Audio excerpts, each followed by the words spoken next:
Pues buenas, un gusto saludarles, que nos estén acompañando hoy en esta octava sesión del Seminario Permanente de Cultura y Comunicación. Es un seminario de discusión, de debate y de investigación que tenemos en el Centro de Estudios de la Cultura y la Comunicación, coordinado por la profesora Elisa Raskin y el profesor Homero Ávila, y que, bueno, ya lleva un par de años funcionando. Digamos, desde el año pasado, tras la pandemia, nos vimos obligados a parar un tiempo en lo que redefiníamos estrategias y veíamos cómo se afrontaba la situación, y que bueno, felizmente este año lo reiniciamos y lo reactivamos para mantener este espacio tan importante de diálogo, de discusión en torno a investigaciones, temas y enfoques de estudio relacionados con el estudio de la cultura y la comunicación. Entonces les doy las gracias, la bienvenida. La idea del seminario, más que ser un espacio de impartición magistral de una temática, es que es un seminario colectivo de construcción, de discusión, de debate y de reflexión. Entonces la idea de la dinámica va a ser que luego de la exposición que vamos a tener hoy, podamos abrir un espacio de intercambio, de diálogo, de preguntas, de comentarios, etcétera. Entonces, bueno, dicho esto, le doy la bienvenida a nuestro ponente el día de hoy, que es un querido amigo que se encuentra realizando una estancia en estos momentos con nosotros en el Centro de Estudios de la Cultura y la Comunicación, Anderson Paul Hill, quien nos va a presentar su ponencia titulada Cierre de periódicos en Colombia y banquetes de prensa en México, una mirada comparada de las relaciones prensa y gobierno entre 1950 y 1970. Como les decía, Anderson nos está acompañando ahora en el centro, realizando una estancia virtual, semipresencial, si se quiere, como parte de su trabajo en el doctorado que está realizando. Entonces, les presento brevemente a Anderson. Anderson es licenciado en Educación y Desarrollo Comunitario por la Universidad Tecnológica de Pereira, en Colombia. Es maestro en Historia por la Universidad Autónoma de Sinaloa y actualmente se encuentra en la etapa final del doctorado en Ciencias Sociales de la misma Universidad Autónoma de Sinaloa.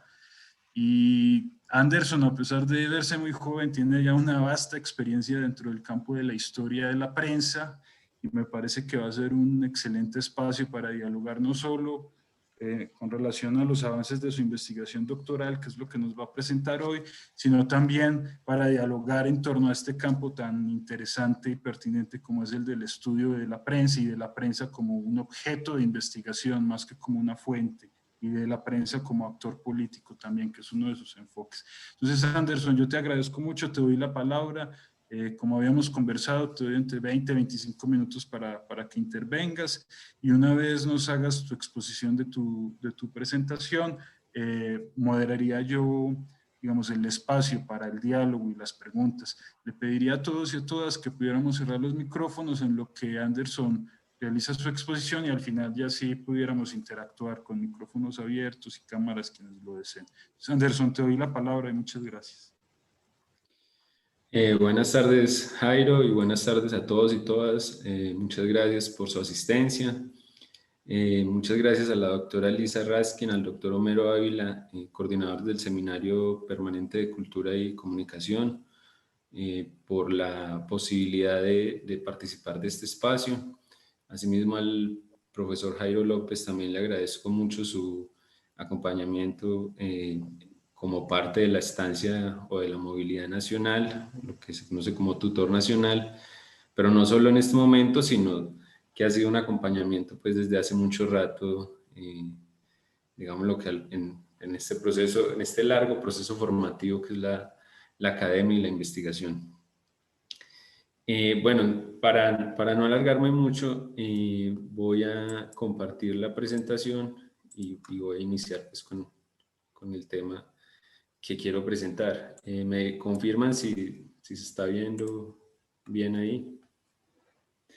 Bueno, el título de esta ponencia o de esta presentación Como lo decía Jairo, es Cierre de periódicos en Colombia y banquetes de prensa en México, una mirada comparada de las relaciones prensa y gobierno entre 1950 y 1970. Debo decir que es un título, obviamente, de ponencia y de, digamos, lo que pensábamos un poco en un título que pudiese resultar medianamente atractivo, ¿cierto? Para presentar un resultado parcial de la investigación doctoral que estoy adelantando en la Universidad Autónoma de Sinaloa, en la Facultad de Ciencias Sociales y Económicas, investigación que por ahora se titula Prensa Política y Opinión Pública, un análisis comparado del papel de la prensa en la represión estatal ejercida por los gobiernos en México y en Colombia. Lo que voy a presentar entonces a continuación se corresponde como, digamos, como con unos apartados puntuales de esta investigación que tienen que ver con el capítulo 2 y el capítulo 3, en lo que atañe a la comprensión, o por lo menos ese es mi interés, la comprensión de cómo se han configurado esas relaciones de dependencia o interdependencia entre los gobiernos y la prensa política. Por supuesto que hablar de prensa también tiene, pues, digámoslo, muchas implicaciones en términos de utilizar una mirada de la prensa general cuando sabemos que hay tantos tipos de prensa y tanta diversidad de prensa en lo que tiene que ver con la prensa del siglo XIX o la prensa del siglo XX o la prensa obrera o la prensa partidista o cultural, etcétera, etcétera. Pero yo en esta lógica intento ubicarme un poco para esta investigación en esta noción de la gran prensa política, que ha sido abordada por muchos autores, entre ellos Héctor Borrat, Alberto Valencia. Ay, no, Male, tú eres de las que les manda a cortar las cuerdas bucales para que el perro no moleste.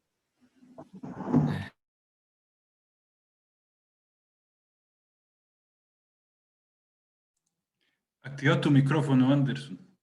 Que se...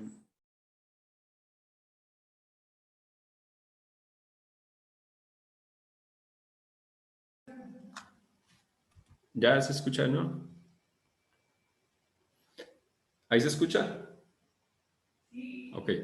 Me apego mucho a esta noción de gran prensa política en el sentido de esta prensa política del orden nacional, pero también regional, digamos lo que tiene una fuerte capacidad de incidencia en el posicionamiento de una agenda pública y en la inmersión en ciertos debates coyunturales que se van presentando dentro de la sociedad. Y en esa medida, pues, estoy dejando por fuera esa gran variedad de prensa, en algunos países mucho más fuerte, en otros menos, de lo que podría ser una prensa de oposición o una prensa de resistencia, o por ejemplo, lo que tiene que ver con las revistas culturales, etcétera, etcétera, pues porque obviamente en términos de una delimitación es necesario hacerlo, sobre todo pensando en las fuentes y todo lo que implica el desarrollo de una investigación comparada. Y recordar pues que esta actividad se realiza en el marco de la movilidad nacional del doctorado en Ciencias Sociales.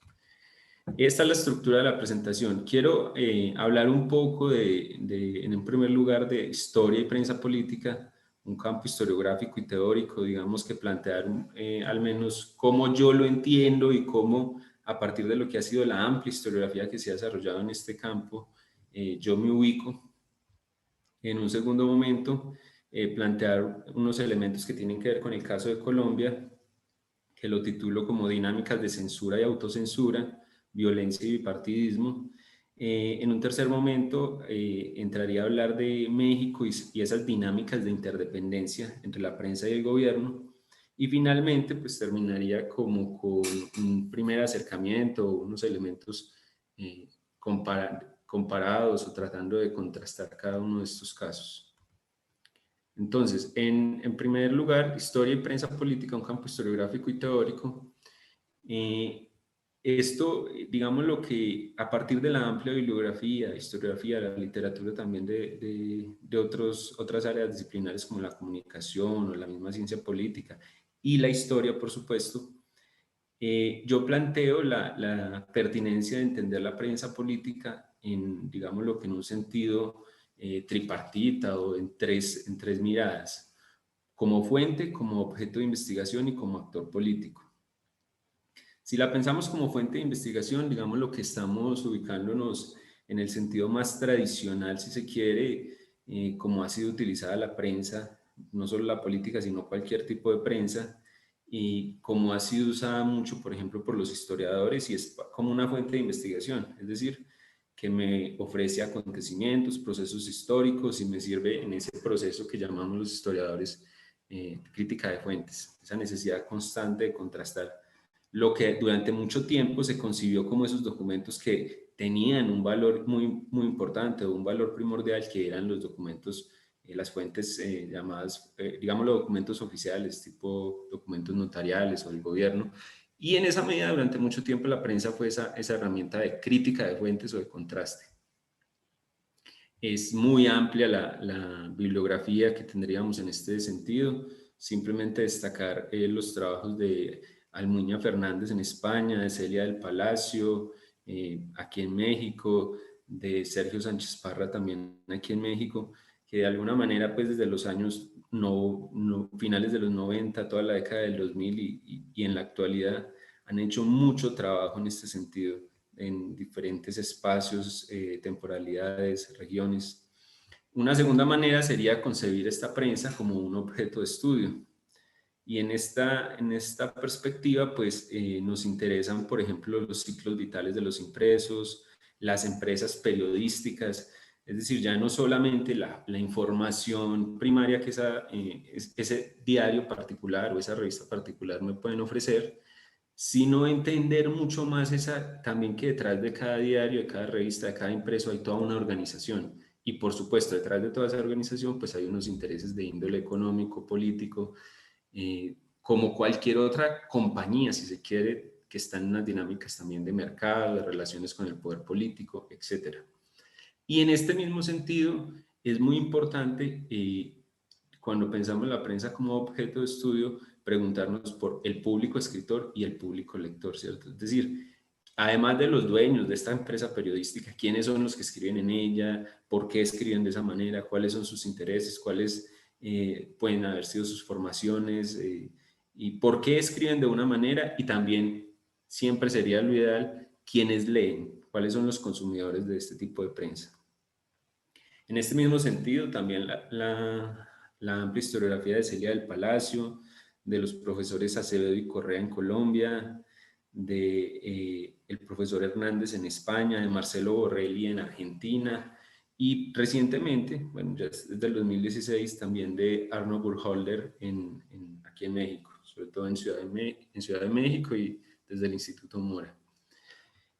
Y como actor, digamos, lo que ver la prensa como actor político ya implica ampliar también o darle como un poco una vuelta a esta mirada, en el sentido de, bueno, ya no solo es la información y ya no solo es una organización la que está detrás de todo esto, sino que además es un sujeto que adquiere casi esa connotación de sujeto político, que no solamente está interesado en informar, sino que claramente quiere intervenir y posicionar temas y posicionar debates, soluciones, problemas, etcétera, etcétera, ¿cierto? Es decir, no es la prensa que simplemente toma partido, ¿no? Es tomar partido, pero porque hay toda una agenda pública que tiene un direccionamiento, un lugar hacia donde se debe avanzar en cuanto a la consecución de objetivos políticos principalmente. Y esto nos lleva a plantear entonces la prensa como parte de ese sistema político, ya no como algo abstracto o algo lejano a ese sistema político, sino como algo que está dentro de ese sistema político y por lo tanto hace parte de los conflictos o interviene en ellos. En ese sentido también es muy importante los planteamientos que hicieron en su momento François Javier Guerra, Héctor Borrat, Mirta Kircher, Foncuberta y Borrat y Smith y otros, insisto, muchos autores en este sentido han planteado pues grandes aportes. Y todo esto, digamos lo que de manera particular y para la investigación que estoy desarrollando como tesis doctoral, yo intento o busco transversalizarlo a partir de las conceptualizaciones de opinión pública con Habermas, espacio público de Chartier y violencia y represión estatal de González Calleja. En el sentido, pues, de que son las, digamos, lo que esos lentes de análisis que me permiten a mí trabajar con esa prensa política de los años 60, 70 y 80, y que me llevan a tratar de comprender qué es lo que puede haber detrás de todos estos intereses políticos y que llevan a que la gran prensa política haya participado de una u otra manera en las dinámicas de represión estatal, legitimándolas o cuestionándolas. Entonces, dentro de este gran marco que, bueno, pienso que un gran marco que acabo de plantear, como les decía en un principio, uno de mis intereses, que corresponde como al capítulo 2 y 3, está ahí como todavía por asentarse, es el esfuerzo por comprender. Bueno, pero cuando llegamos digámoslo, a la temporalidad central de estudio, que en este caso serían los años 70, 60, 70 y 80, nos encontramos con una gran prensa política tanto en Colombia como en México, pero entrar solamente a analizar esa gran prensa política como fuente de información o como empresas periodísticas nos dirían algo, pero necesitamos también, es mi perspectiva, necesitamos comprender cómo es que se ha llegado a la existencia de esa gran prensa política, cuáles han sido algunos de esos elementos centrales que han configurado las relaciones de esa prensa política con el gobierno. Y en esa medida es que hago un acercamiento a los dos casos, a Colombia y a México. En el caso de Colombia, que es el segundo punto de esta presentación y que titulo Dinámicas de censura, autocensura, violencia y partidismo, tiene que ver con la posibilidad de establecer, digámoslo, en unos antecedentes al periodo y durante el periodo mismo de estudio, la existencia como de dos momentos, ya los vamos a ver, de dos momentos en esas relaciones entre gran prensa política y gobierno, que van a permitir que en el caso colombiano sea como mucho más evidente en qué momento se ha presentado una censura directa, con cierre de periódicos, con clausura de periódicos, con control sobre todo aquello que se imprime y se divulga, y en qué momento no. Eso ya lo vamos a ver con México. En México se torna como mucho más complejo establecer esas variaciones de manera tan radical. Y en el caso colombiano, además, esto ha estado sometido, por supuesto, en el siglo XX a dos elementos centrales de nuestra historia política, que es, por un lado, la violencia y por el otro, el bipartidismo, ¿cierto? La existencia del Partido Liberal y Partido Conservador de manera muy fuerte y consolidada durante gran parte del siglo XX, y que un poco cuando empiezan a perder ese poderío electoral o de participación política, es cuando también surgen muchos de los problemas que se pueden aunar a la violencia política. En ese sentido, los dos periodos que planteo o subperiodizaciones que planteo para el caso de Colombia son estos. El primero lo llamo como una censura directa, ¿cierto? Entre 1948 y 1957, y el segundo como un periodo de autocensura, acuerdos entre el gobierno y la prensa, que este es mucho más amplio y que iría de 1958 a 1982. En este primer subperiodo nos encontramos varios elementos que son claves en esas relaciones entre prensa y política. El primero tiene que ver con el contexto de violencia política bipartidista que se presenta en Colombia desde los años 30, en lo que conocemos como la República Liberal, pero que, digamos, lo que se van a detonar con una mayor fuerza a partir de abril de 1948. Pero no es que ahí empieces, más bien ese es como el punto visible de una violencia que se venía acumulando durante las primeras décadas del siglo XX. Pero entonces esto va a detonar bueno, una fecha histórica que conocemos como el llamado Bogotazo, pero donde va a cobrar mucha relevancia para los gobiernos, en este caso el gobierno del presidente Mariano Ospina, el papel de los medios de comunicación, para el momento el papel de la prensa y la radio.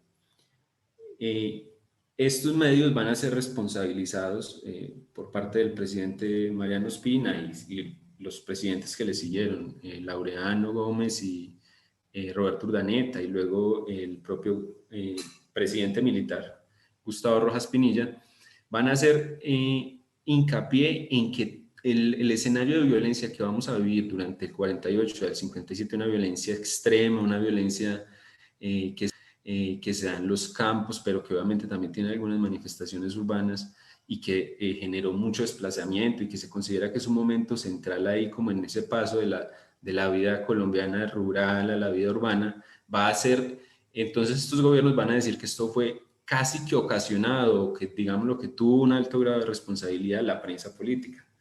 Un poco como con esos discursos a los que se apelan todavía hoy en día, de decir que la prensa lo que está haciendo es generar polarización.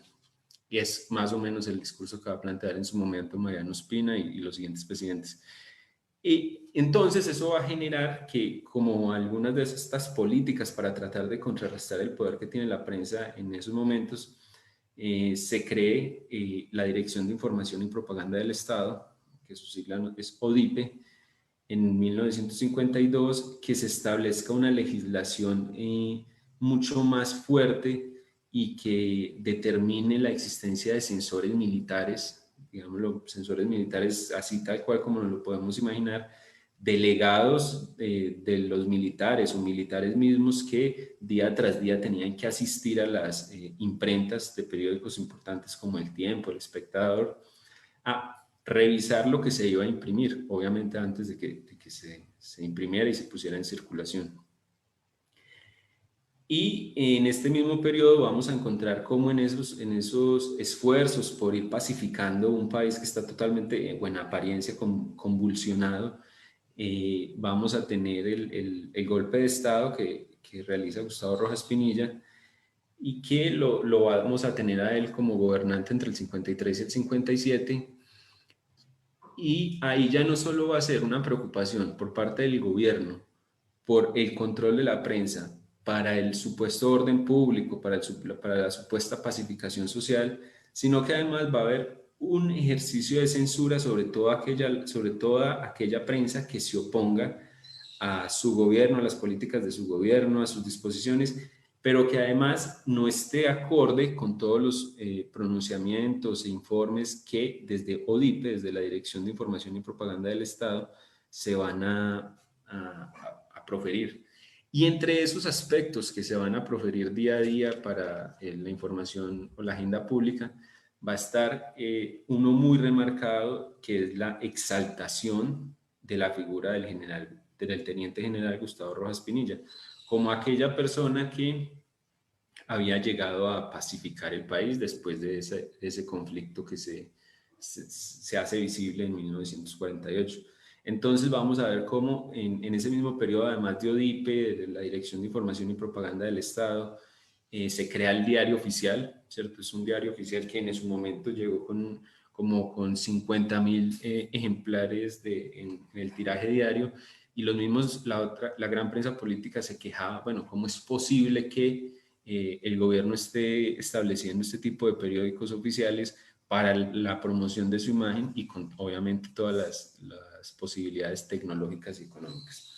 En medio de esta coyuntura y de esta suerte de violencia que se intentaba pacificar, de un gobierno militar que intentaba de la mayor manera posible controlar los impresos, se van a presentar diferentes problemas en las regiones, y los posicionamientos que diarios, tal vez los dos diarios más importantes del país durante el siglo XX, El Tiempo y El Espectador, toman frente al gobierno de Rojas Pinilla, van a llevar o van a ocasionar su cierre.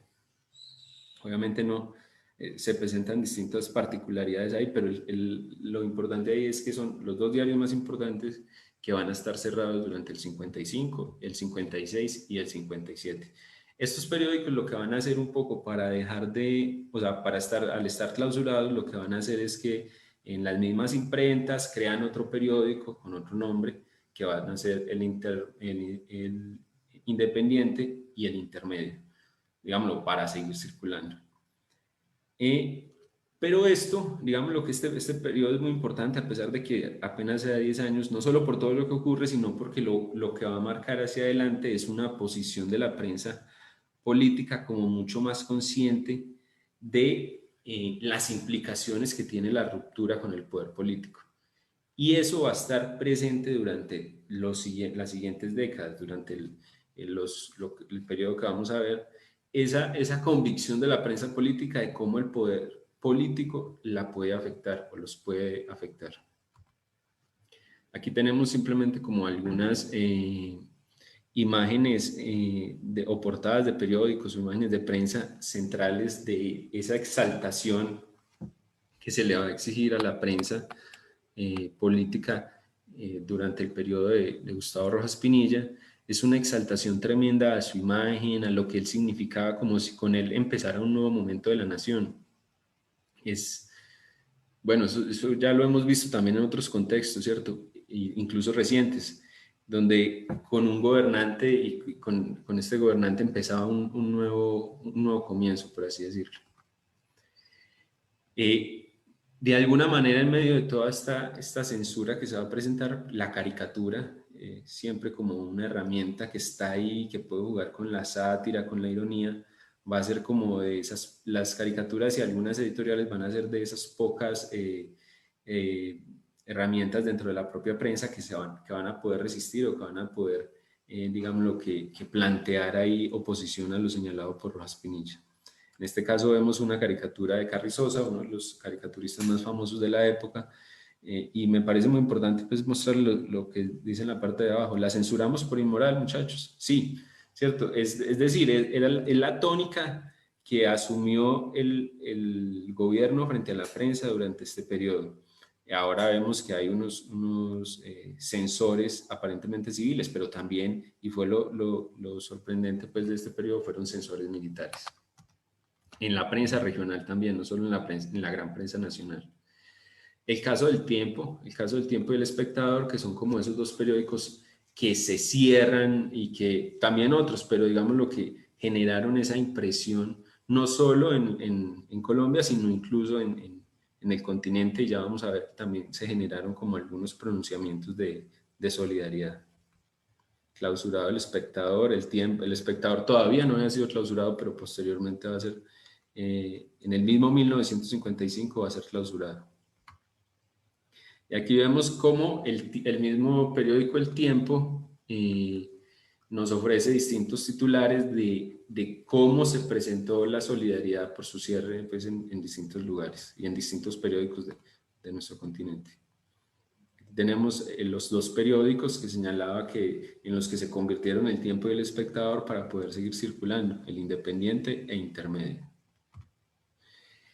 Bueno, esto nos lleva al segundo subperiodo que tiene que ver con, digamos, lo que la autocensura, y es donde yo digo, bueno, se marcó tanto la censura en el periodo anterior que ahora lo que vamos a ver es una suerte de autocensura que se mantiene desde 1958 hasta 1982, y que ahí se va a romper porque obviamente en ese momento empiezan otros problemas políticos y sociales del país, otras dinámicas, la propiedad de la prensa también se va transformando, entra el mercado, digámoslo, capitales privados, ya no familiares, sino de otros sectores, a esta dinámica de la propiedad de la prensa, y todo esto va a generar de alguna manera un cambio.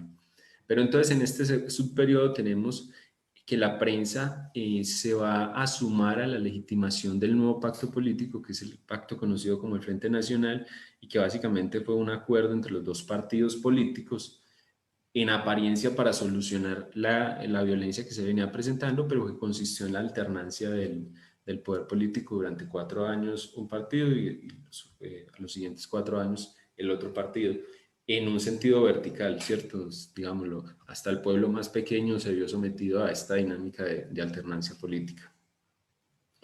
Entonces, nuevamente la prensa un poco, pero ya no por instrucción directa como lo hizo con Rojas Pinilla, sino por unos acuerdos implícitos que se van a presentar incluso en congresos y en reuniones que se realizan entre los periodistas y los políticos, van a acordar que con el Frente Nacional casi que empieza un segundo momento, una segunda república en nuestra historia, y entonces van a legitimar tanto este pacto que lo van a mostrar como una vez más un nuevo comienzo de la historia de Colombia, y van a señalar por supuesto que todo aquello que ocurrió entre 1948 y 1957 pues es culpa de Gustavo Rojas Pinilla, del orden, del orden militar y de toda esta censura que ejerció.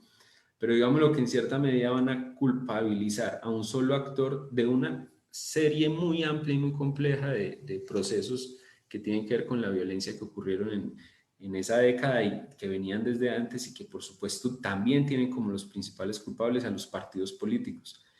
En este sentido, la prensa lo que va a hacer durante este subperiodo, y me apego mucho a lo que señala Alberto Valencia, un profesor de la Universidad del Valle, es que se va a buscar o va a promover una política de la desmemoria, es decir, un silencio sobre todas las responsabilidades de lo que había acontecido, o un solo responsable en cabeza de Gustavo Rojas Pinilla, que además de que había sido un militar, había sido representado un régimen militar, pues resultaba muy fácil culpabilizarlo de todo lo ocurrido, porque además había censurado la prensa.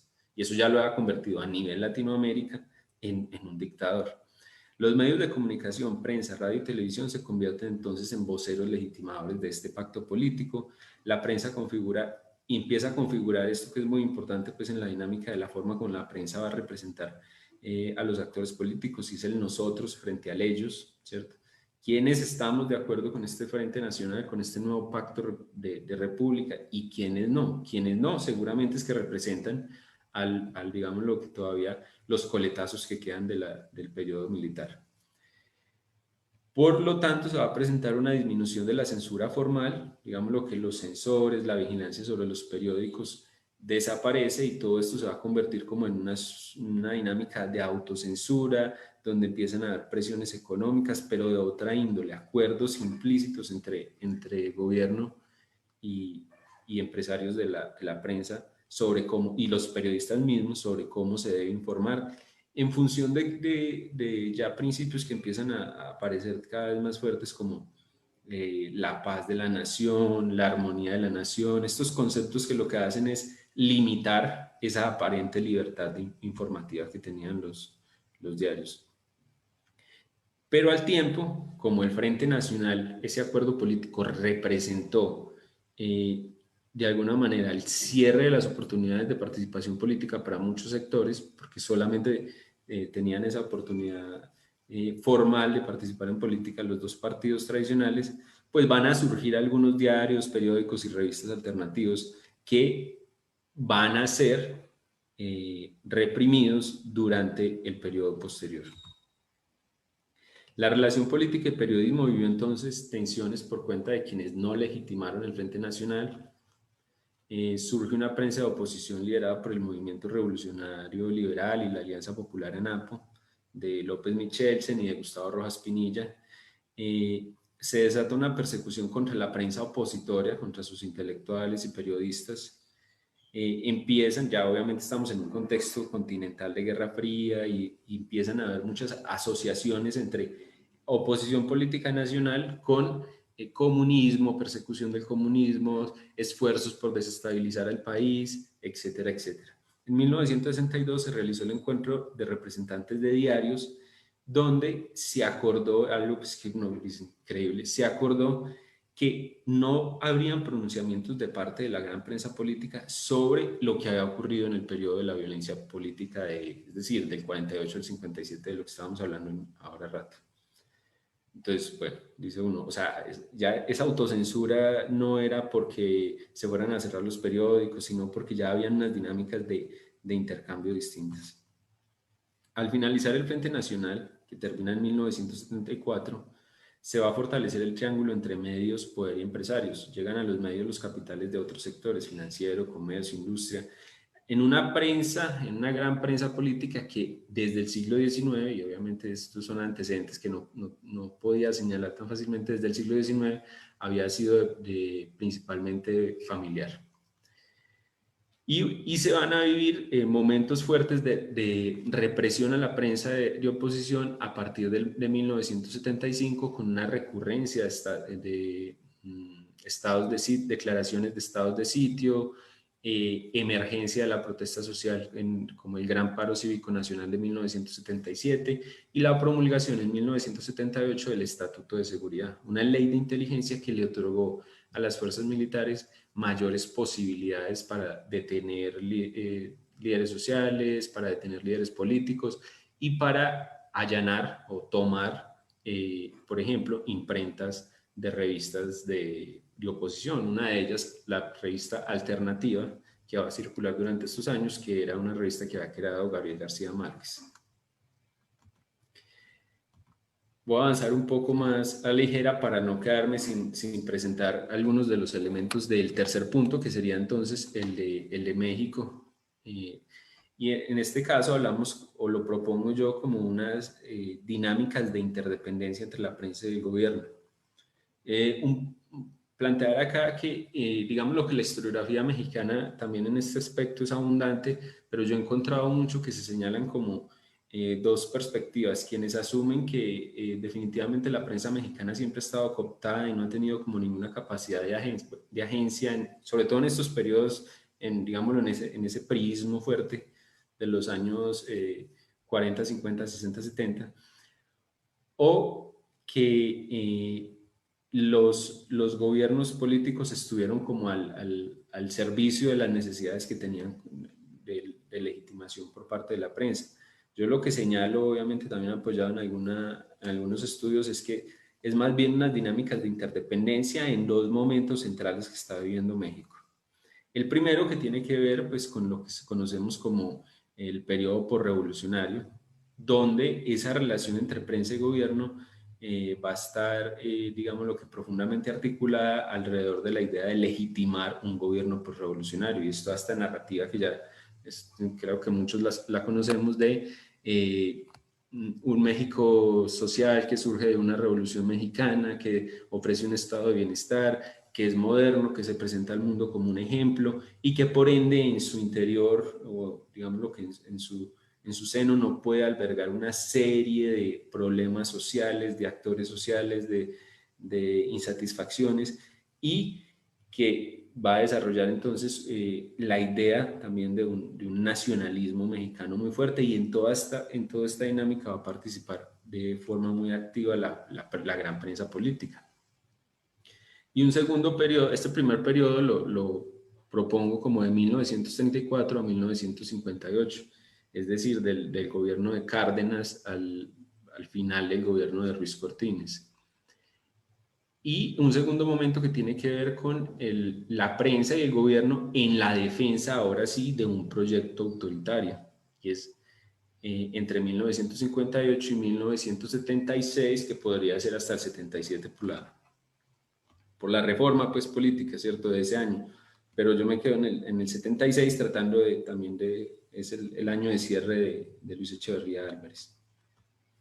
En este primer subperiodo, pues hay muchos elementos que señalar, pero digamos lo que se establecen o se estructuran como claves de esas relaciones entre la prensa y el gobierno. Algo fundamental que han señalado los diversos investigadores es la creación de PIPSA S.A., ¿cierto?, que es la empresa productora e importadora de papel, y que viene a solucionar un problema histórico que tenían desde el siglo XIX, que cuando solo había una empresa encargada de la producción de papel, que era la empresa San Rafael. PIPSA es creada por Cárdenas en el 35 y se va a encargar o va a asumir el monopolio de la producción de papel, de la importación.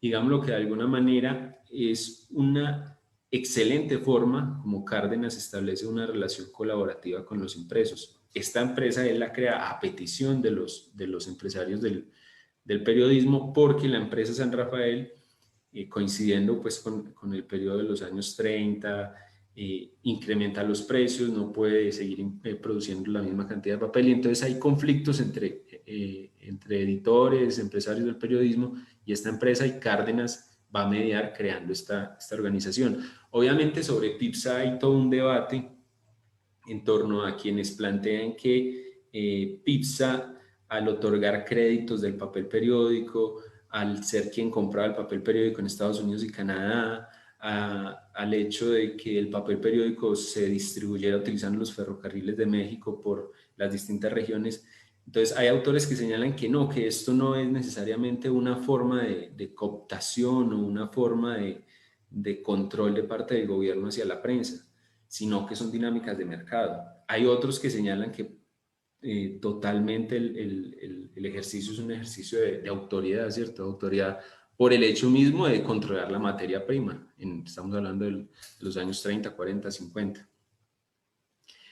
Otro de esos elementos va a ser el DAP, ¿cierto? Que es un departamento sensor que también crea, el primero DDP y luego el DAP, que es el departamento sensor, que se va a encargar de toda la promoción de la imagen de México internamente, pero también ante el mundo. Es el departamento que se va a encargar de revisar el cine que se produce, los boletines informativos que se envían a las embajadas, también lo que la misma prensa está produciendo, los materiales que se imprimen, digamos, los libros, todo este tipo de, todo lo que hubiese que imprimirse se debía revisar.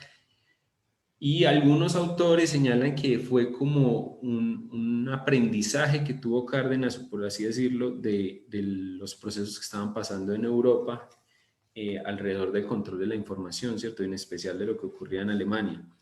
Es algo que se ha señalado, digámoslo, en ese ejercicio de controlar la información de un país. Y otro de estos elementos, y por eso un poco el título de la charla era del cierre de periódicos en Colombia al banquete, a banquetes de prensa en México, va a ser el banquete, inicialmente conocido así como el banquete de la libertad de prensa. Esto a mí me parece sorprendente desde que lo vi cuando estaba también haciendo la tesis de la maestría, y es una celebración que instauran en 1951 entre los empresarios y el presidente Miguel Alemán, y que se celebró por primera vez el 7 de junio y que de alguna manera se institucionalizó, pero es una suerte de ritual político increíble porque se reunieron a partir de ese momento los empresarios y los empresarios del periodismo y los presidentes y secretarios o ministros de turno año tras año a autoelogiarse, es decir, a autoexaltar de parte de los periodistas, agradecer que los presidentes y los secretarios de gobernación cumplieran con los artículos 6 y 7 de la Constitución del 17 que establece la libertad de prensa, ¿cierto? Es un ejercicio de agradecimiento constante. Y por parte de los presidentes, y eso lo rastreamos en los discursos de cada 7 de junio, pues un llamado, así como medio paradójico y medio ambiguo de, ojo, México es un país que ofrece total libertad de prensa y la garantizamos, pero cuidado, esta libertad de prensa debe ser una libertad responsable con la nación. La libertad no solo se debe tener y gozar de ella, sino que hay que ejercerla de manera responsable, y esto va a ser así a partir del 51.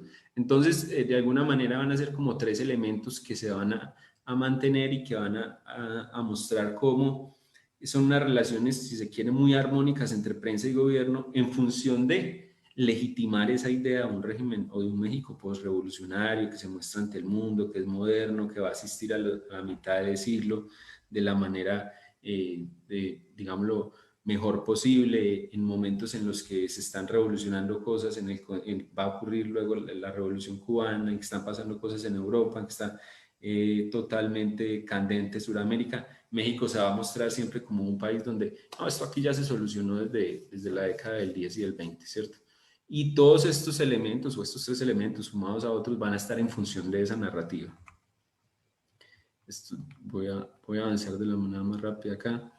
Bueno, en estos banquetes va a ser muy importante varios personajes, pero digamos lo que los dos personajes que uno va a poder encontrar en estas celebraciones año tras año son Martín Luis Guzmán, y que es el que en esta foto está de orador, y José García Balseca, que es el último señor que está aquí a la derecha de las pantallas, que fue el fundador y propietario de la cadena García Balseca, que fue la que creó todos los soles, y que hoy en día es Organización Editorial Mexicana, pero él fue quien creó todos los soles en las distintas regiones de México. Y estos 2 personajes, obviamente, junto con otros periodistas muy importantes de la época, van a estar en todas las celebraciones, van a aparecer y siempre van a tener como esa posibilidad de ser quienes realizan el discurso inaugural del día primero de ese banquete, que con el paso de los años se va a institucionalizar y se va a convertir en el llamado Día de la Libertad de Prensa. Vamos a ver, por ejemplo, a Gustavo Díaz Ordaz también asistir al banquete de la libertad de prensa, antes y después, por ejemplo, de lo que ocurre en el 68, del 2 de octubre, ¿cierto? Previamente había asistido él, y sin ningún problema, él y los secretarios de Gobernación van a seguir asistiendo, Luis Echeverría Álvarez. Es decir, en un esfuerzo como de legitimar todo lo que está pasando, todo ese ejercicio autoritario que lo podemos ver en lo que ocurre en el 65 con Madera, en lo que ocurre en el 68 con el movimiento estudiantil, en el 71, pero también lo que ya venía pasando desde el 58 y el 59 con la emergencia de los sindicatos médicos y obreros y ferrocarrileros en Ciudad de México. Es decir, toda esa represión que se va a ejercer en México frente a lo que es la protesta social, la oposición política, las manifestaciones, la movilización social, etcétera, etcétera. En estos banquetes del Día de la Libertad de Prensa se van a hacer como una suerte de olvido, como algo que no está pasando, y se va a imponer una narrativa de la libertad de prensa que cuando uno lo está viendo, francamente es sorprendente y como chistoso también ese tema de, bueno, cómo se seguía celebrando una libertad de prensa que estaba más bien en unas lógicas ahí de interdependencia y de necesidades mutuas. Y esto también va a mostrar cómo la misma prensa era consciente, de la gran prensa política, a través de sus propietarios, era consciente como de esa capacidad de representación y convocación o convocatoria y convicción que tenía. Y por ejemplo, acá es la prensa, la reina de las armas publicitarias, ¿cierto? Esa lógica de la prensa como la que tiene esa capacidad de establecer agendas públicas.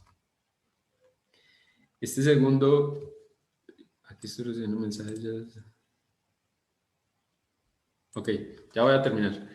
Este segundo subperiodo de México pues ya corresponde obviamente a toda la parte de lo que se conoce como el autoritarismo pues establecido por el PRI, y donde lo que vamos a hacer, ya de alguna manera lo estaba mencionando, tiene que ver con la gran prensa política sumándose a la defensa, y por ende, la defensa del régimen y por ende la invisibilización de todo aquello que estaba ocurriendo a nivel social.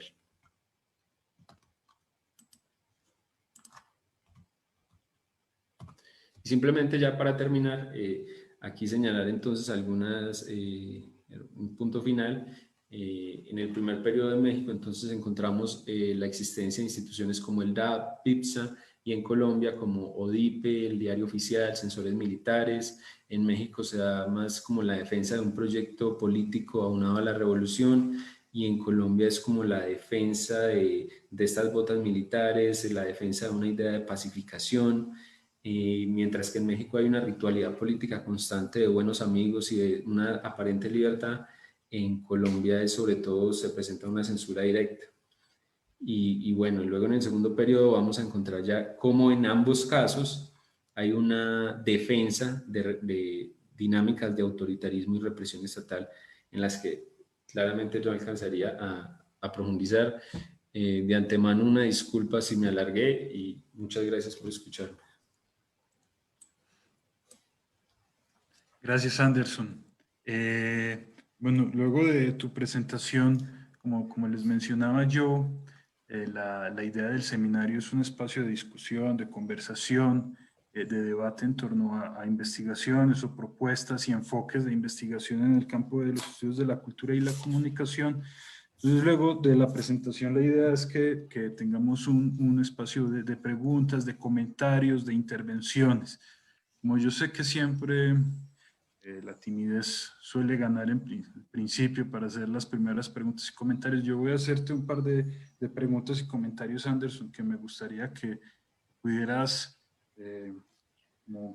sobre los que pudieras reaccionar, y sobre todo pensando en términos de los objetivos del seminario y de los objetivos del espacio como un espacio de diálogo y de formulación de preguntas y de investigación.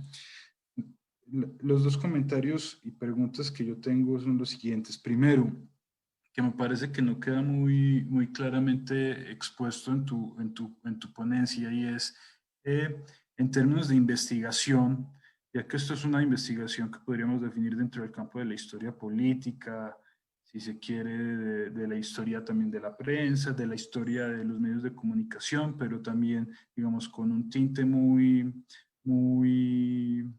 claramente enfocado a la historia política. Me gustaría saber los problemas, las limitaciones a las que te enfrentas y te has enfrentado al tratar de plantear una investigación en términos comparados, porque siempre está todo este mito tabú dentro de la historia y de la historiografía, de que es muy difícil plantear investigaciones comparativas, porque por definición el buen historiador, la buena historiadora siempre dice mi objeto tiene una profundidad y una complejidad y una particularidad tal, ¿cierto? Que con el estudio de un caso específico, bueno, tengo suficiente para abordar el problema que quiero indagar. Pero paradójicamente encontramos desde, bueno, historiadores fundadores de la historiografía moderna como Marc Bloch, la defensa por el enfoque comparativo, que no se suele, digamos, retomar mucho dentro de estos campos de investigación. Entonces, me gustaría que nos pudieras compartir las limitaciones y los problemas que has encontrado. Un poco también pensando en la lógica en la que nos presentaste la exposición, que parece la presentación de dos casos, cada uno con su lógica, y que al final tratas de encontrar como algunos puntos, pero no termina de quedar claro si lo que estás buscando son similitudes o diferencias, contrastes, qué es en términos comparativos lo que hace especial una investigación de esto. Que yo concuerdo en que el valor especial de tu pregunta está en la comparación, pero sigue siendo como un reto constante de cómo trabajar la comparación desde una investigación historiográfica de este tipo. Y el segundo, que viene muy vinculado a esto, y que tal vez también pues, le interesaría a varias de las personas que nos estén acompañando, es que ¿cómo ves tú o qué lectura haces tú justamente en términos de este esfuerzo de análisis comparado, de cómo estos dos contextos nos ayudan a entender tal vez dos campos, dos procesos de construcción de campos mediáticos diferentes? Estás hablando solo de la prensa y hablar de la gran prensa. Yo sé que habrá quien dice, bueno, pero había otros procesos, los periódicos, de los movimientos, de los grupos subalternos, etcétera. Pero estás hablando de la gran prensa. Entendiendo esto, ¿qué de estos dos contextos nos ayudarían a entender o no la configuración o la forma como se institucionalizaron dos campos de producción periodística tan diferentes? Porque la primera impresión que uno tiene cuando empieza a conocer estos casos es, por ejemplo, que estamos ante dos casos de profesionalización muy diferenciados. Uno pensaría que en esta lectura histórica podría encontrar pistas y claves para entender esto. Y si nos podrías compartir algunas reflexiones con relación a esto. No sé si mis comentarios son muy amplios y generales, pero acá también tenemos otra pregunta. No sé si Andrés quisiera hacer la pregunta directamente o prefiere que la lea, que nos llegó directamente al chat. Bueno, voy a leerte la pregunta que escribió Andrés Muñoz. Te escribe: gracias Anderson, la investigación es bastante sugerente. Podríamos decir que la primera periodización vincula ambas unidades de comparación a partir de las similitudes y la segunda a partir de las diferencias. ¿Qué problemas has encontrado en la definición de los hitos de cierre y apertura en ambos estudios de caso? Bueno, viene también un poco vinculada al comentario que te hacía yo. No sé si alguien más quisiera intervenir en en este primer momento, o si no, nadie más levanta la mano o envía sus Había visto. preguntas escritas, te daría la palabra a ti. Ok. Bueno, muchas gracias por, por escucharme, primero que todo, ¿cierto? Hace mucha falta, la verdad, y es necesario, como que cuando uno está presentando las ideas, sí que vuelve a reflexionar sobre ellas ahí en un instante y se da cuenta que quedan cosas pendientes, que hay muchas cosas todavía sueltas. Y muchas gracias por estas dos preguntas bueno, tres preguntas que me hacen. En el primer punto, concuerdo con lo que usted señala, Jairo, frente a los límites de lo comparado cuando se hace historiografía o cuando se hace investigación histórica. Y es algo tenaz porque, bueno, si alguien está trabajando desde la sociología o desde la ciencia política y se plantea lo comparado, es profundamente celebrado, ¿cierto? Es como que, no sé si estamos en el boom de lo comparado en estas disciplinas o por lo menos como que tienen claro el aporte y para qué, y así, si se comparan dos o más casos, ¿qué van a lograr? En cambio, dentro de la investigación histórica, y usted lo señalaba de manera muy, muy precisa, aunque yo sé que obviamente con un elemento por ahí de puya, es que se asume la idea de que la comprensión profunda de los procesos implica, por ende, no mirarlos de forma comparada. Entonces, bueno, yo empezaba a tratar de establecer una lógica para poder abordar esta investigación, porque en un comienzo precisamente recibí ese tipo de comentarios, como, bueno, no, mejor, ya en la maestría trabajó México, pues continuar trabajando México, ¿cierto? Y evitar ese tipo de problemas.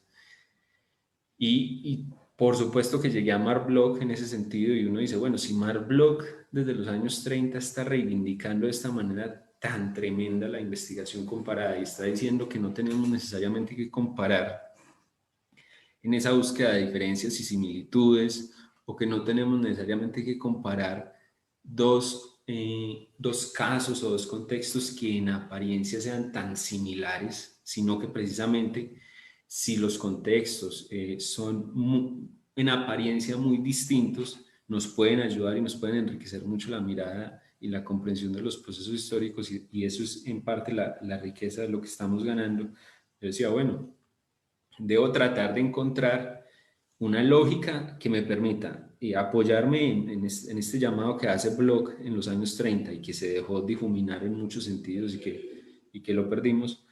Pero ¿cómo lo hago, cierto? ¿Cómo lo hago? Y ahí empezaba a mirar mucho como algunas investigaciones de las ciencias sociales. Yo, bueno, los historiadores siempre hemos, para bien o para mal, dialogado con las ciencias sociales, y entonces empezaba a mirar cómo los estudios de caso comparados, la aplicación de metodologías de coyunturas, me podría ayudar a comparar estos procesos para que, sin dejar de plantear un proceso histórico en cada caso, y a veces incluso puede ser descriptivo, ¿cierto? Por un poco como lógica histórica de contar algo que estaba sucediendo, pero bueno, también como desde una perspectiva analítica mirar sucesos puntuales. Entonces lo que yo hice, bueno, obviamente con la ayuda de mi comité tutorial, fue establecer en ese periodo de estudio unas coyunturas, ¿cierto? Unas coyunturas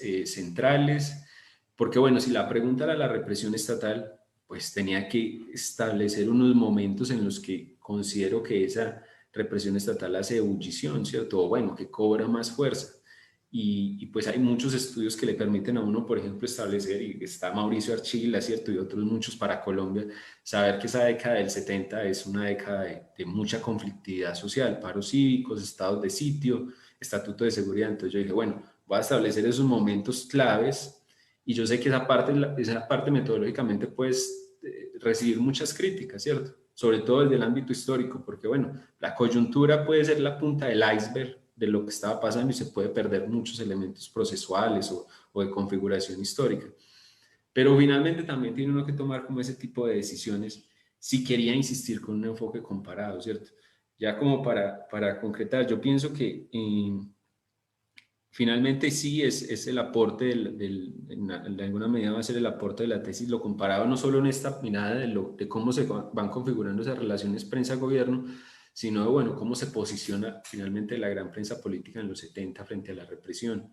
Yo pienso que de alguna manera el hecho de poder entrar también en diálogo, el aporte mío va a poder entrar en diálogo con otra historiografía, por ejemplo, la historiografía argentina y chilena, donde ellos han trabajado esto muchísimo, muchísimo, tratando de comprender cómo es que funcionan los regímenes autoritarios o en apariencia democráticos frente a los procesos de conflictividad social. Y sobre todo para tratar de establecer también algunos elementos, y ahí diálogo un poco con Eduardo González Calleja, en el sentido de que la represión no solo es una represión directa, ¿cierto?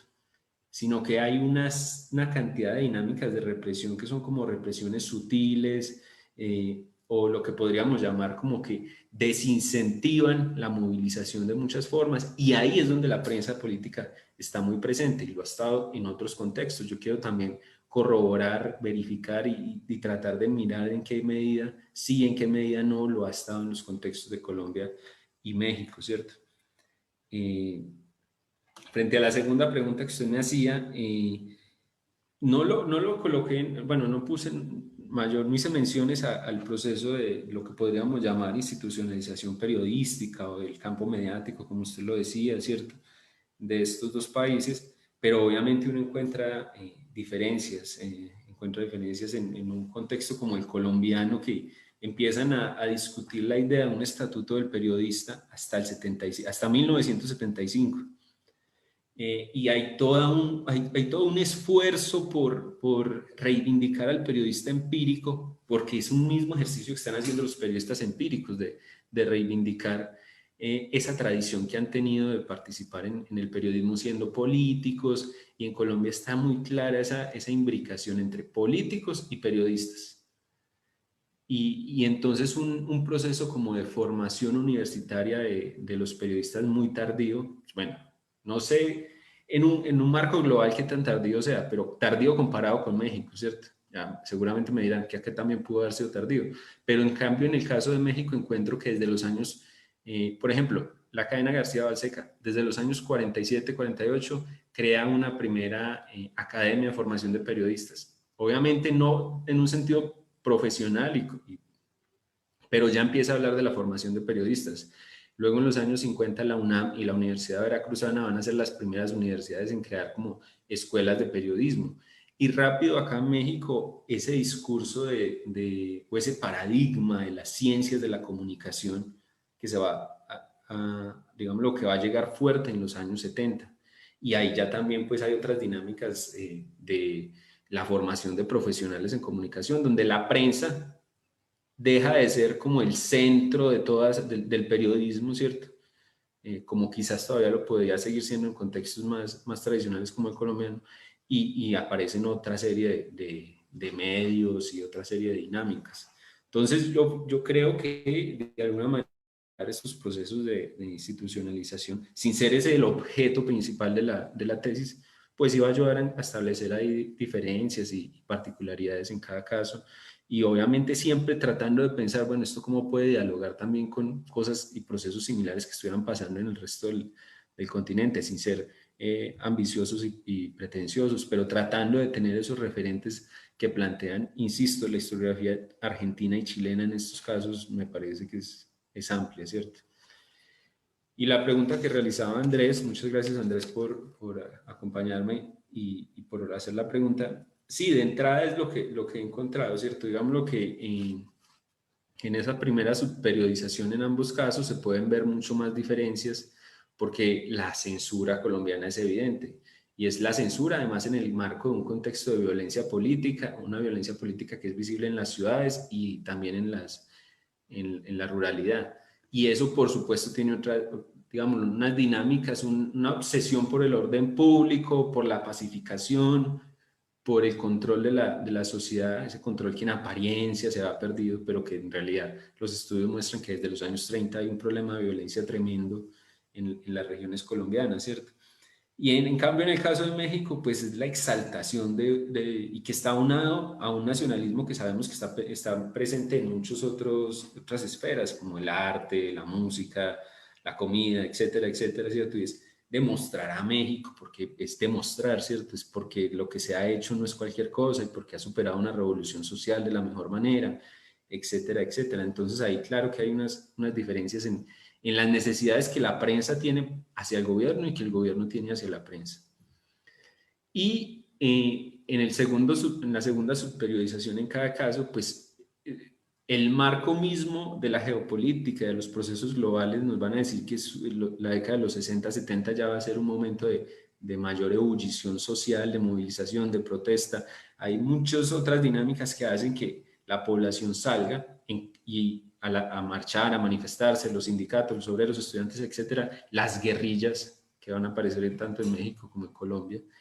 Y por supuesto que eso pone por lo menos a los gobiernos y a la prensa como en una misma actitud, ¿cierto? Y es el enemigo externo, el enemigo interno, el enemigo que en muchos sentidos es un enemigo que es, hasta más decirlo, esas ideas extranjeras que llegan, ¿cierto?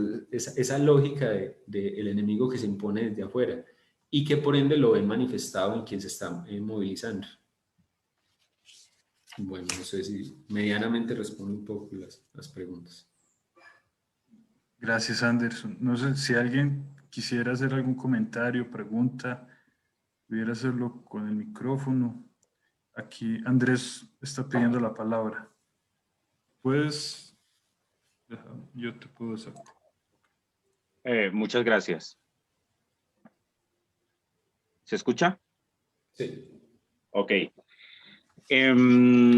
Bueno, yo, primero que todo, gracias Anderson por la conferencia nuevamente. Aquí yo veo que hay como dos tipos de desafío en lo que tiene que ver con lo estrictamente comparativo o con el método comparativo. Y es que no solamente hay dos unidades, dos estudios de caso diferentes desde lo espacial, vamos a decirlo así, como son el caso de Colombia y el caso de México, sino que también hay un desdoblamiento en lo que tiene que ver con lo que has denominado la subperiodización. O sea, también hay un desdoble temporal. Y bueno, eso también complejiza un poco más el análisis, ¿no? Porque estamos partiendo de la idea de que de alguna manera podemos discriminar estos dos periodos en ambos contextos espaciales, ¿sí? Entonces, el desafío que yo veo aquí no solamente, como había preguntado, la cuestión de hallar similitudes y diferencias, sino que también la cosa va por analizar las continuidades y los cambios. Creo que ese es otro par de variables de los que ya habló Mark Bloch en su momento y una cantidad de teóricos que han discurrido sobre estos temas de la historia comparada, a los que realmente pues, los historiadores tenemos bastante temor. Entonces mi pregunta es, ¿te has enfocado más bien en encontrar los cambios, que es también una obsesión de los historiadores, encontrar cambios por todas partes, o te has preguntado también por las continuidades de estos procesos, tanto en el caso de México como el de Colombia? Y también quisiera reiterar la segunda pregunta que hice, que me parece un poquito problemática la periodización, en lo que tiene que ver con los hitos de apertura y de cierre de ambos casos. A mí, y lo digo porque a mí también a veces me ha costado mucho delimitar los objetos de estudio temporalmente. Muchas gracias, Anderson. Gracias, Andrés. Bueno, por ahora nadie más ha pedido la palabra, entonces puedes responderle, Andrés. Gracias, Okay. Andrés. Bueno, pues creo que Andrés plantea varios aspectos que sí, que están ahí presentes en el sentido de esos desafíos de lo comparativo. Y no sé hasta qué punto no lo señalé suficientemente, y es como, digamos, lo que el objeto central de la tesis tiene unos periodos puntuales, ¿cierto? Que sería en Colombia 1971, 1982 y en México 1968, 1976. Lo que pasa es que para poderme centrar ahí, ¿cierto? Es en ese periodo, en términos de la gran prensa y la represión política, desde como lo veía también en relación a la historiografía de la prensa, ¿cierto? La idea que señalan tanto los autores, entre ellos Francisco Javier Guerra, de comprender esas dinámicas de la prensa misma, necesitaba tratar de comprender, bueno, cómo se estructuran, cómo se presentan, cómo se dinamizan esas relaciones entre la prensa y el gobierno. Y entonces eso de alguna manera me planteaba pues la necesidad de mirar atrás del mismo periodo mío, ¿cierto? Y tratar de establecer, bueno, un punto de partida en el que punto de partida en ambos casos en el que se visualicen dinámicas relevantes, no en función de la historia política en general, sino en función de mi pregunta, ¿cierto? Que en este caso iba a ser por la relación, por la relación entre prensa y gobierno. Y entonces, sí, por eso, mientras que en México miro lo que hace Cárdenas, 34, ¿cierto? 34 al 40. En Colombia estoy mirando lo que ocurre en el 48, la violencia política. Pero es finalmente una periodización que tengo que establecer, o sea, tengo que establecer de alguna manera, pues porque si no me voy a seguir, o sea, entre más mire hacia atrás, podría seguir avanzando, incluso llegar al siglo XIX y encontrar continuidades en la prensa, ¿cierto? Porque, digámoslo, prensa combativa, prensa partidista, ¿cierto? Entonces, bueno, si estoy pensando en esas relaciones entre prensa y gobierno, necesitaba encontrar en cada uno de los casos momentos claves de partida donde esas relaciones de prensa y gobierno que se van a presentar hacia los 70 se hayan comenzado a dar, o sea, hayan empezado a configurar. Y es ahí donde encuentro que el momento de lo que conocemos como la violencia política en Colombia, el 48, ese momento de ebullición, es central, ¿cierto? Y plantea una censura directa de la que no se venía, porque durante la República Liberal no se venía de un ejercicio de censura, sino de un ejercicio todavía de una prensa totalmente partidista de periódicos liberales y periódicos conservadores. Y en el caso de México, unos procesos como de configuración o de estructuración de unas relaciones que claramente comienzan con Cárdenas, ¿cierto? Entonces que comienzan con Cárdenas porque es el que crea PIPSA, el que crea la DAAP y el que luego va a seguir, digamos, lo que pone como esas dos piedras claves de ese proceso y que obviamente se va a fortalecer con Ávila Camacho, con Alemán, ¿cierto? Entonces, por eso la temporalidad y sobre todo esos límites de partidas, ¿cierto? En el caso, si lo pensamos hacia límites de cierre, como usted me preguntaba, en el caso colombiano, pues el 82 es una fecha muy, muy importante porque, digamos, lo que finaliza el gobierno de Turbay Ayala, que es ese punto de ebullición de la protesta y la represión social, y inmediatamente comenzamos a ver cómo se van a surgir una serie de problemáticas, ya no de ese tinte o de esa lógica de participación, protesta, represión, por motivos políticos, sino donde se van a meter dinámicas como el narcotráfico, el surgimiento de otros grupos y organizaciones criminales, donde ya esa relación prensa-gobierno deja de ser esa relación prensa-gobierno como por temas políticos exclusivamente y empiezan a tener ya relación con otros actores. La prensa en Colombia, sabemos que durante los años 80, sobre todo la segunda parte de la década del 80, pues se va a ver profundamente conflictuada por la relación ya no solo con el gobierno, sino con los actores criminales y los atentados hacia los periodistas.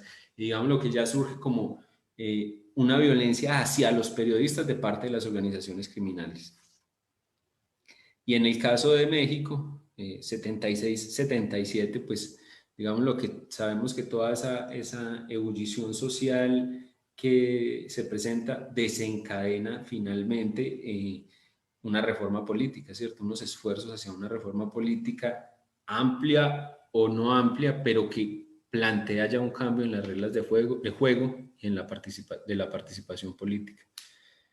Pero obviamente concuerdo también, es que son muchas cosas, la pregunta es de Andrés, concuerdo en que hay una necesidad de mirar también continuidades y cambios, obviamente, en esas subperiodizaciones y de hacerlo más palpable o más visible. Muchas gracias.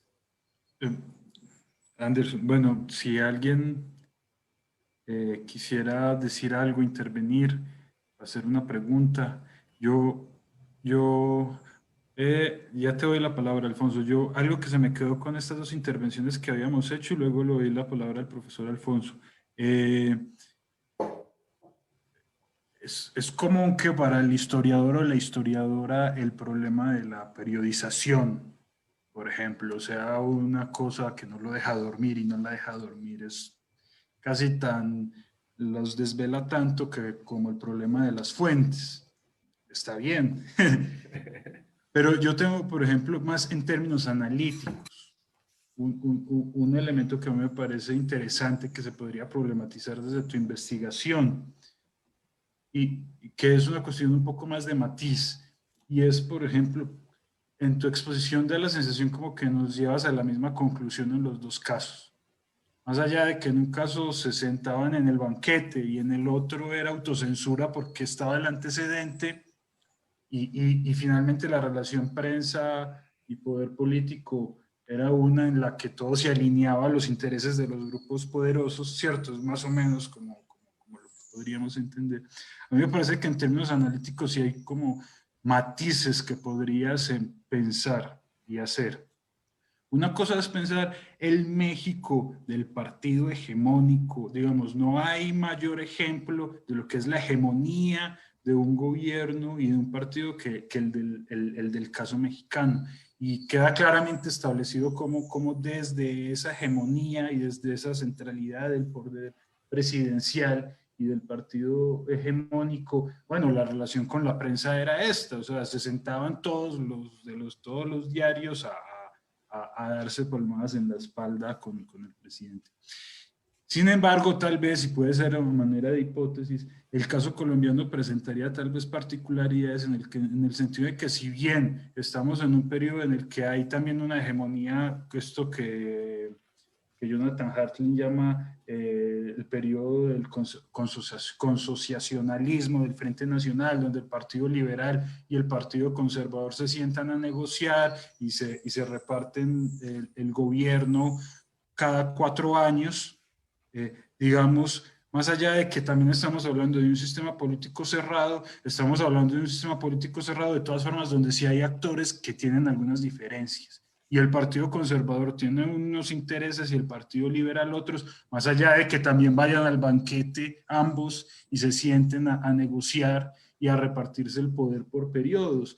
Y esto lo digo en el sentido en que sería una intuición y una hipótesis que yo creo que podría ser interesante, en el sentido de que sin duda esto también repercute en el tipo de prensa que puede reflejarse en el periodo y en el tipo de prensa política que puede, digamos, observarse en ese periodo. A lo mejor, por esta lógica que es más consociacionalista, en donde debe haber una negociación entre grupos de poder, esto nos lleva a ver de que hay un campo de la prensa un poco más, yo no quiero decir plural, pero por lo menos donde no está tan homogéneamente marcada la línea de lo que se debe o no se debe decir, como si lo estaba en el caso mexicano. No sé, me parece que este tipo de cosas que no tienen que ver con la cronología ni la fuente, sino que tienen más que ver con cómo pensar analíticamente la comparación, podrían ayudar a seguir encontrando matices en dos casos, porque sí creo muy problemático el que dos casos tan diferentes nos terminan llevando como a conclusiones muy similares, pero no logramos entender, digamos, matices, digamos, estos claroscuros que cada caso nos presenta. Como yo ya he hablado mucho, ahora le doy la palabra entonces a Alfonso y después Elisa también había pedido la palabra. Alfonso, te doy la palabra y luego se la daría a la profesora Elisa. Gracias. Bueno, Anderson, muy interesante. Me parece que la perspectiva comparada es fundamental y quiero felicitarte de manera entusiasta porque creo que en términos generales en América Latina sigue utilizándose poco, nos miramos mucho el ombligo y desde mi punto de vista en México especialmente. Bien, no pude escuchar desde el principio tu participación, así que espero no estar preguntando algo que hayas abordado. pero bueno, hay muchas cosas que me llaman la atención, pero quiero centrarme en una muy concretamente, en un medio que cumplió un papel muy importante, sui generis, que en su momento fue muy influyente, que en varias etapas recobró cierto protagonismo y que ahora ya no existe, que fue el periódico El Nacional. Un periódico oficialista que desde mi punto de vista quizá podría representar las dinámicas, las paradojas de la relación entre la prensa y el gobierno en México, con un diario oficialista que en los años 30 cumple una función y después se va modificando. Mi pregunta es sobre el Nacional justamente. ¿Cómo? Es decir, me parece que obviamente fue un diario oficialista, pero no fue tampoco por periodos una mera gaceta o un órgano 100% oficialista. De hecho, por ejemplo, en su etapa final, por poner un solo ejemplo, si el Sexenio Cardenista cumplió un papel muy claro, en su etapa final, a finales del periodo cardenista, en los años 90, el periódico no desapareció y continuó existiendo gracias a que tenía un suplemento cultural muy bueno. Y entonces había dejado ya de lado el hecho de ser como que influyente en otros aspectos. Entonces mi pregunta es, ¿cómo podría caracterizarse la relación prensa-gobierno en México a partir de un periódico como El Nacional? Si sirve para mostrar la relación que se mantuvo entre ambos entidades. Gracias, Alfonso. Bueno, le daría también la palabra entonces ahora a Elisa, que la había solicitado, también como para recoger ya estos últimos comentarios y preguntas, para que luego Anderson nos pueda responder. Elisa, te doy la palabra. Bueno, ¿sí me oyen? Sí. ¿Se oye? Muy bien. Bueno, pues es un poco extraño esa idea de seminario que aparecemos y desaparecemos. Debemos estar como reunidos en formato de discusión, pero agradezco la plática. Creo que sí es, aunque fue extenso, creo que hay mucho matiz que al estar en tu tesis que no tenemos como tiempo de explorar y creo que con todos los matices que han señalado, pues creo que nos va a ayudar mucho a entender cómo es la censura, que es como una discusión hoy que se lleva a cabo sin tener en perspectiva todas esas, o hay censura o no hay censura, y no hay como una comprensión de esa larga historia de todas las negociaciones y, como dijo Jairo, la hegemonía en México en su particularidad y pues otros aspectos en otros países como Colombia. Yo tenía como un comentario, pregunta muy, pues como estamos también en eso de la virtualidad, pues me llamó la atención un detalle que llega a ser como la parte meme del evento, pero es esa caricatura que mostraste donde hablan de la cuestión de la censura en su crítica, no me acuerdo el nombre del caricaturista, vamos, pero los censores están ahí como Carrizosa. sí, divirtiéndose mucho con una imagen que no vemos, pero parece que es, por sus caras, parece que es algo de lujuria, ¿no? Algo de algo, y van a censurarlo por inmoral, ¿no? Y bueno, ese es en la parte de donde cuando hay una fuerte censura política y una exaltación de de la fuerza militar y todo eso. Y también en México hablaste de que a grandes rasgos la censura surge como para proteger la imagen de la nación que está siempre defamado desde la revolución.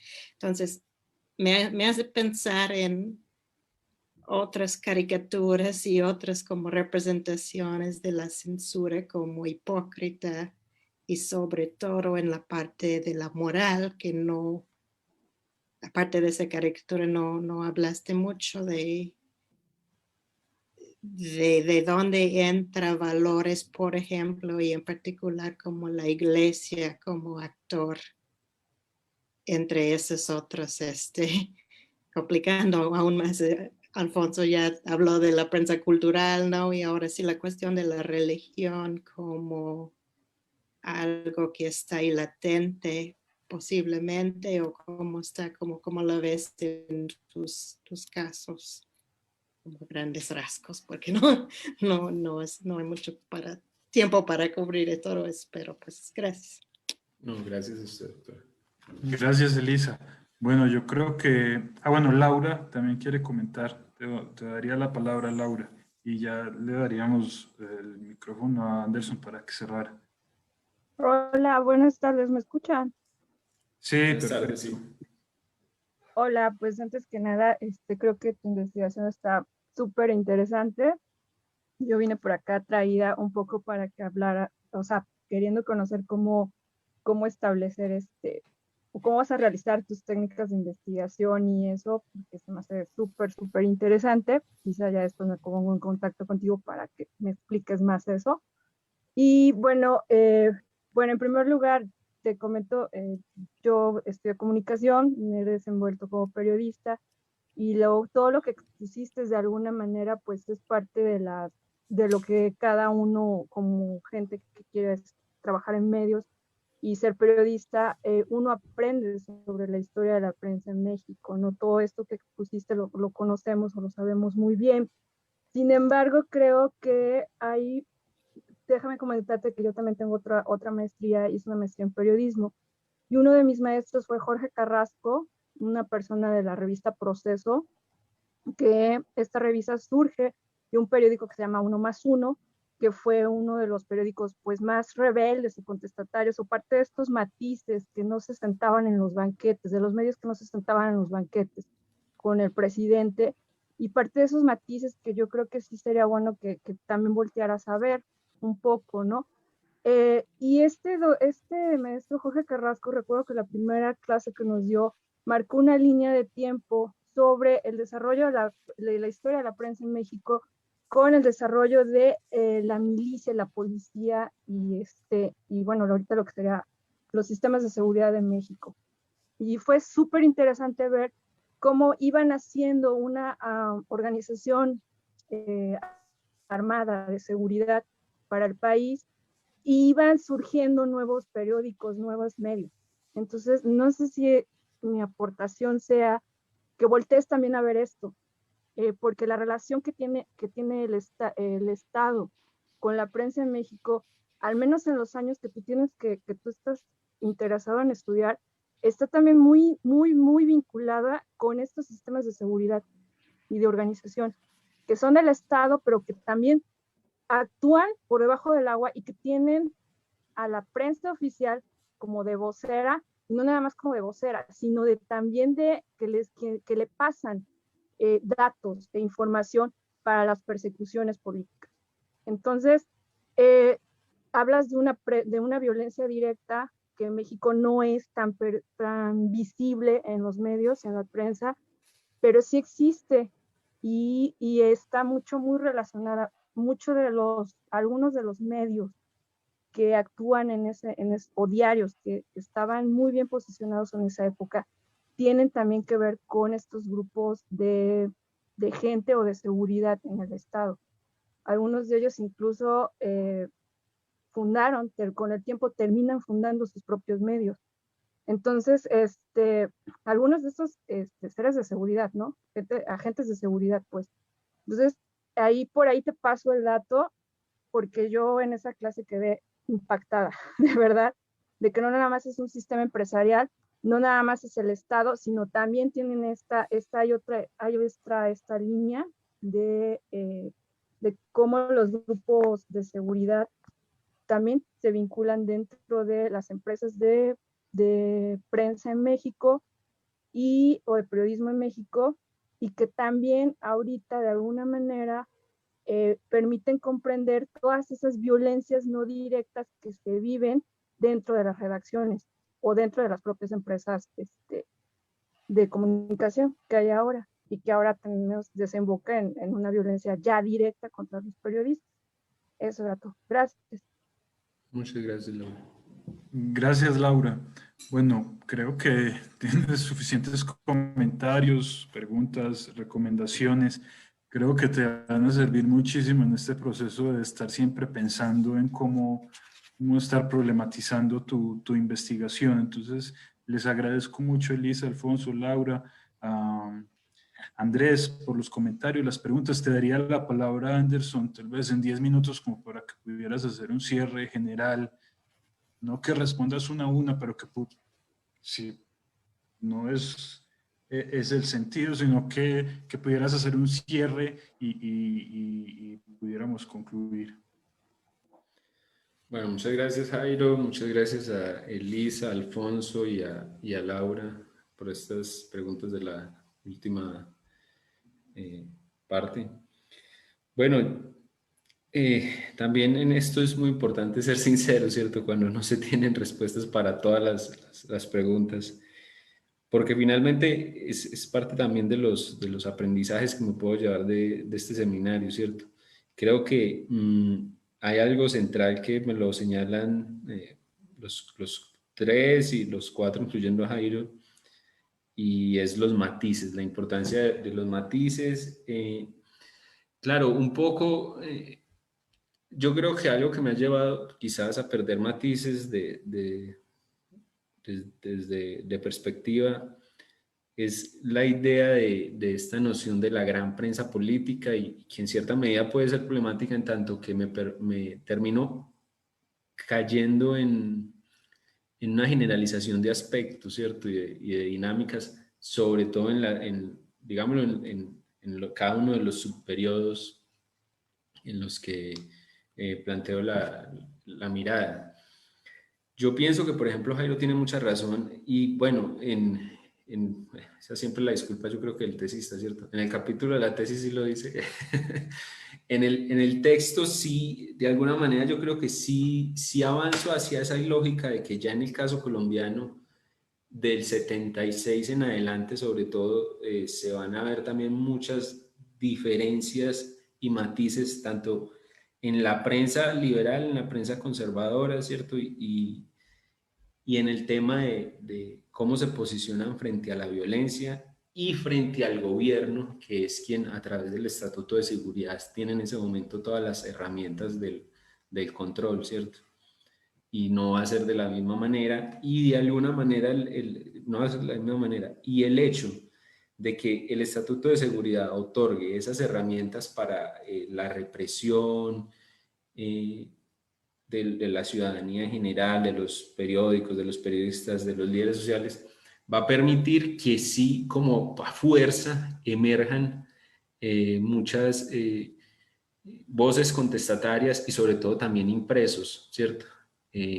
Impresos alternativos, y por eso mencionaba, por ejemplo, el caso de la revista Alternativa que fundan Gabriel García Márquez y el hermano, ¿cómo es? Enrique Santos, el hermano del expresidente Santos, quienes, a pesar de ser como de esa élite cultural el uno, bueno, e intelectual el otro, de todas formas fundan este impreso y tienen posicionamientos muy críticos frente a lo que el gobierno está haciendo. Y por esa razón mismo es allanada la revista, es perseguida y finalmente es bloqueada económicamente. Lo que va a pasar también con El Espectador, ¿cierto? En ese periodo de López Michelsen, El Espectador no se va a comportar también de la misma manera que El Tiempo es totalmente de adscripción liberal, ¿cierto? Y defiende a López Michelsen, mientras que El Espectador no, y además va a entrar en un problema con el grupo que gran colombiano, ¿cierto? Y va a terminar también sufriendo una crisis económica producto de todas estas dinámicas. Entonces, claro que en esa parte del periodo propiamente de la investigación caben muchos matices. Y hacia allá tengo que ir, obviamente. Le debo responder también a Alfonso que no logro no tengo una lectura del Nacional, sinceramente, ¿cierto? Es una tarea con la que quedo ya mismo, ¿cierto? Y es, bueno, ¿qué pudo haber significado y sobre todo, cuál es la relevancia que tienen en estas dinámicas, ¿cierto? Porque no la tengo, entonces no la podría decir. La doctora Elisa me preguntaba sobre la participación de la iglesia, ¿cierto? ¿Cómo es posible que ahí haya como cierto, en esa caricatura pues como que razones morales para censurar? Y pues digamos lo que sí hay una presencia de la iglesia en esas dinámicas, sobre todo de ese periodo de los 50, ¿cierto? En una defensa también del Partido Conservador. Entonces yo creo que sí hay algo por ahí, pero también, insisto, es un tema que no sé hasta dónde lo podría visibilizar la presencia de la iglesia. Creo que en el caso de México está muy ausente de la prensa, ¿cierto? En el caso de México sí la veo muy ausente, pero en el caso de Colombia sí, sobre todo en los años 50, sí está ahí presente, pero tendría que explorarlo más, ¿cierto? Y a Laura le agradezco mucho, tomé nota de Jorge Carrasco, ¿cierto? Para profundizar en esta mirada y sobre todo en esta periodización que me dice, yo estoy interesado precisamente en rastrear en esos 70, en esa década de los 70 y 80, bueno, ¿cuál es el posicionamiento de esta gran prensa frente a estas agencias de inteligencia, ¿cierto? Y es porque en efecto hay una relación que pueden tener. Entonces, seguramente con lo que me señala, pues con estas pistas que me da, podré profundizarlo más, ¿cierto? Porque sí me interesa, bueno, y eso es algo que no es de coyuntura, sino que puede estar presente a lo largo del periodo, esa relación entre la prensa y estas agencias de inteligencia o de policía.